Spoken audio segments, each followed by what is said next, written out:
Good morning, everyone, and welcome to Linda Sue Plants for You. Today I want to show you my spider plant. I know that for some of you it may not be extremely impressive, but I want to tell you the background and the history of this plant. Many years ago, many years ago, when I was in my 20s, and I lived in an apartment, and my neighbor, who we're still friends by the way, she was cleaning her apartment, and she had an arrangement sitting on her coffee table, and there was a little spider plant in it amongst those other plants, and it was brown, and it just didn't look real great, and she was going to dig it out and throw it out, and I just happened by, and she said she was going to throw it away, and I asked her if I could just please take it home and see what I could do with it, and she said, well, yeah, I'm just going to throw it away otherwise. So she gave it to me, and I took it home, and back then I was in college, and I had just enough money to squeak by and support myself and pay for my schooling, so I didn't spend $1 on anything that wasn't an absolute necessity. So when I got this, I was so excited that it spurred me to actually rearrange my whole living room, and I was just really thrilled to have something new to look at. And so I did that, and I cut off the brown tips and the brown leaves, and I not borrowed, but a neighbor gave me some fresh potting soil to put it in because I didn't have any at the time. And I repotted it, and I brought it back to life. I am 65 years old, so that makes this plant 40-something. And to me, that in itself is amazing. But the other part of this story is, in 1985, my husband and I moved into our home that we currently live in. And at the time, there was a patio window on our on one side of our kitchen. That is now all open, and we've added a dining room on the back of there. And if you want to see what that looks like, you can go into our into my older videos. You'll see the dining room plant tour. But at the opening between those two rooms used to be a double patio door. And in front of there, I hung that spider plant. That spider plant grew so rapidly that I ended up taking all the babies and putting them in other pots. And eventually my husband built something along the top of that patio door to hold a track where I could slide. I had these chains hanging from it, and I could slide them around. So if I only wanted to move it a couple inches, I could do that. I wasn't forced to use a hook in the ceiling that was stationary. So that allowed me to decorate that whole window with my spider plants from top to bottom. And I don't even remember how many, but there were a lot. Then when we decided to add on to the house, I had no place to put those plants. So I gave them away, but I kept the original one that started it all, and that's this one.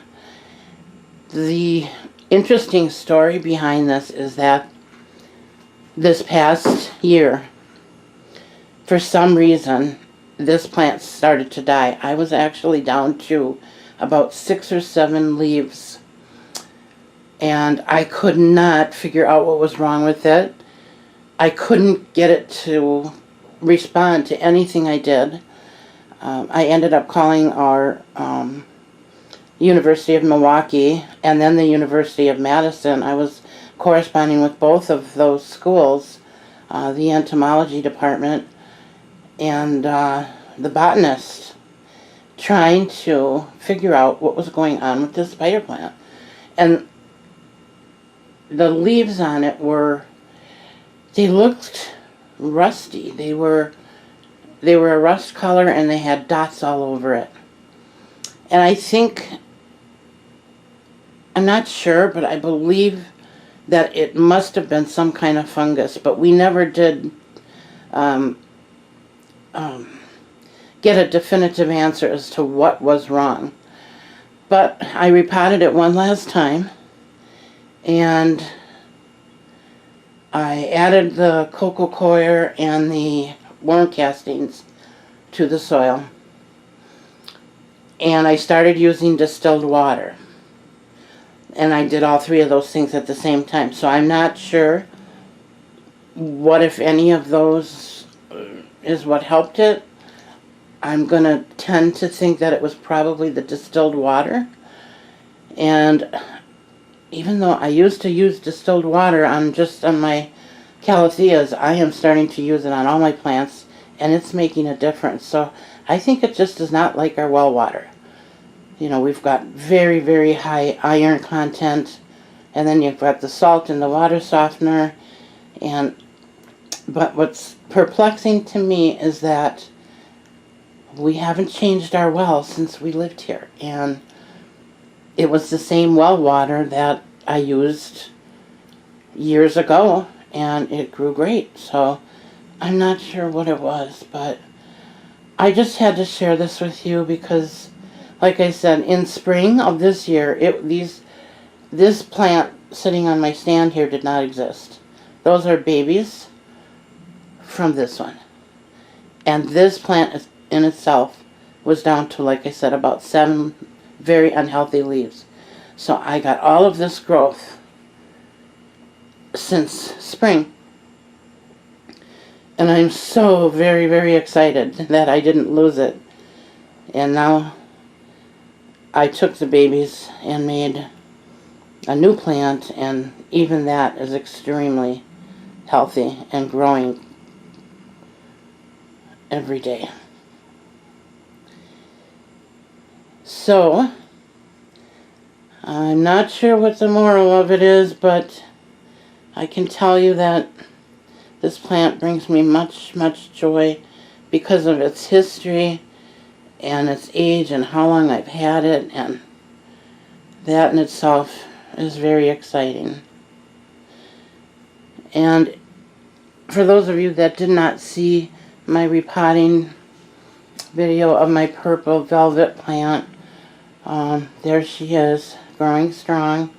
I'm about to cut off that long stem and stick that back in the soil. And as you can see, that it's rooting very nicely. Look at the color, isn't it beautiful? I love this plant. And my goal is to fill up that whole tray and have it cascade down in front of the planter and to go all the way up the trellis.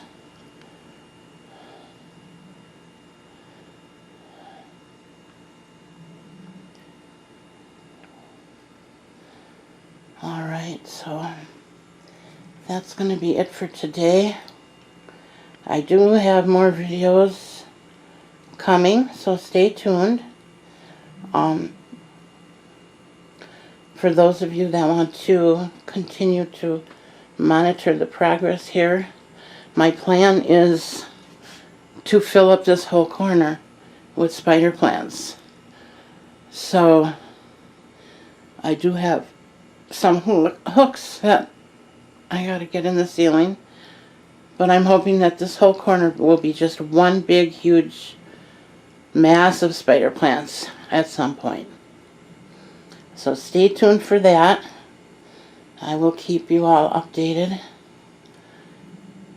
And in the meantime, if you like this video, please give me a thumbs up. And if you want to see more, hit the bell. And if you really like this video, think about hitting the subscribe button. And thank you all so much for watching. Thank you all for your support. And for all of my followers, thank you, thank you. I hope you all have a very, very good day. Thank you. Bye now.